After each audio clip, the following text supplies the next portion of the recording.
Apakah seorang pembalap hebat lahir karena latihan keras, atau karena warisan yang sudah tertanam sejak kecil? Nama Veda Ega Pratama kini semakin sering muncul dalam pembahasan balap junior internasional.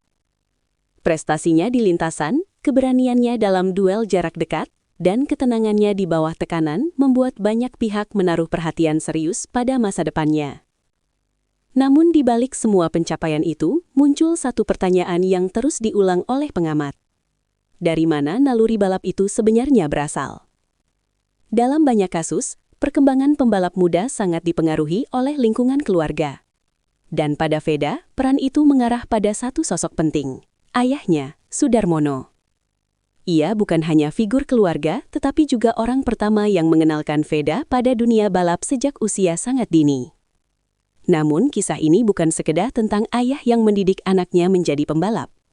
Ini adalah cerita tentang bagaimana karakter, disiplin, dan cara berpikir dibentuk perlahan, jauh sebelum sorotan media datang. Dan untuk memahami asal-usul naluri balap Veda, kita perlu kembali ke masa kecil yang tidak biasa. Tidak semua anak tumbuh dengan suara mesin sebagai latar hariannya. Sejak usia sangat muda, Veda Ega sudah berada di lingkungan yang dekat dengan dunia balap. Bukan sebagai penonton sesekali, tetapi sebagai bagian dari keseharian. Pedok, bengkel, dan lintasan bukan tempat asing baginya. Banyak orang terdekat menyebut bahwa sebelum Veda memahami arti kompetisi, ia sudah lebih dulu mengenal ritme balap. Yang menarik, proses ini berjalan tanpa tekanan berlebihan.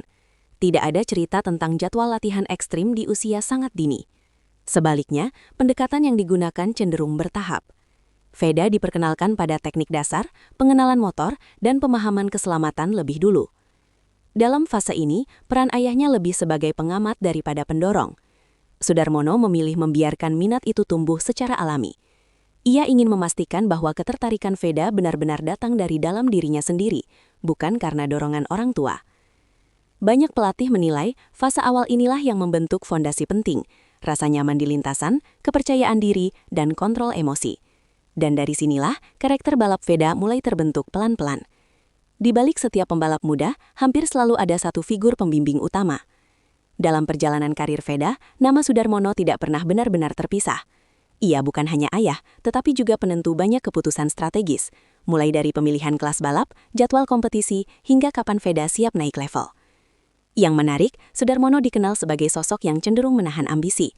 Saat ada peluang untuk melompat lebih cepat, ia sering memilih menunda demi membangun dasar teknik dan mental lebih kuat. Pendekatan ini berbeda dengan banyak orang tua pembalap yang mengejar hasil instan. Dalam berbagai kesempatan, ia lebih menekankan disiplin, konsistensi, dan kesadaran risiko. Bagi Sudarmono, kecepatan tanpa kontrol bukanlah prestasi. Ia ingin Veda belajar membaca situasi, memahami batas, dan mengambil keputusan dengan tenang. Pendekatan inilah yang menurut banyak pelatih menjadi kunci stabilitas Veda di usia muda. Ia jarang panik di situasi krusial. Ia juga relatif jarang terlibat kesalahan fatal. Namun di titik ini muncul pertanyaan lain. Apakah ini soal metode atau soal bakat yang memang sudah ada sejak awal? Beberapa keputusan di lintasan terlalu cepat untuk disebut kebetulan. Jika melihat ulang sejumlah balapan Veda, ada satu pola yang sering muncul.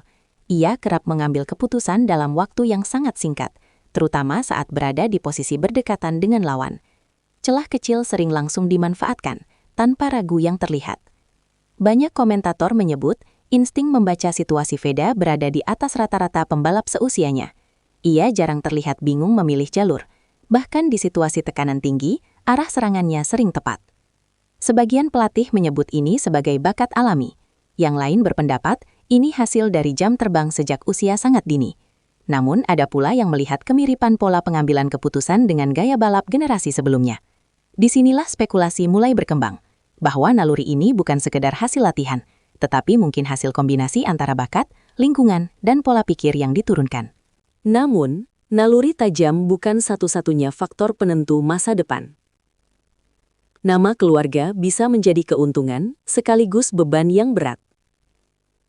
Sebagai anak dari sosok berpengalaman di dunia balap, Veda tumbuh dengan ekspektasi tinggi sejak awal. Setiap hasil selalu dibandingkan. Setiap kesalahan terasa lebih besar. Setiap kemajuan dianggap sebagai kewajiban, bukan kejutan.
Ia menuntut adaptasi cepat, kemampuan membaca teknologi, dan kekuatan mental menghadapi persaingan global. Beberapa pengamat percaya, warisan terbesar dari Sudarmono bukanlah teknik balap, melainkan cara berpikir. Cara menunda ambisi, cara membaca momentum, dan cara menjaga emosi di bawah tekanan. Dan justru disinilah masa depan Veda akan ditentukan. Bukan oleh darah semata, tetapi oleh pilihan-pilihan yang ia ambil sendiri. Pada akhirnya, tidak ada juara yang lahir dari satu faktor saja. Kisah Veda Ega adalah pertemuan antara bakat, lingkungan, dan pembentukan karakter sejak usia sangat dini. Sosok Sudarmono jelas memainkan peran penting, bukan sebagai pendorong ambisi, tetapi sebagai pembentuk fondasi. Namun seiring bertambahnya usia dan meningkatnya level persaingan, tanggung jawab kini sepenuhnya berada di tangan Veda sendiri. Di lintasan, tidak ada nama keluarga yang bisa menggantikan keputusan sepersekian detik. Dan mungkin disitulah inti cerita ini. Bahwa naluri balap memang bisa diwariskan. Namun masa depan seorang pembalap hanya bisa ditentukan oleh pilihannya sendiri.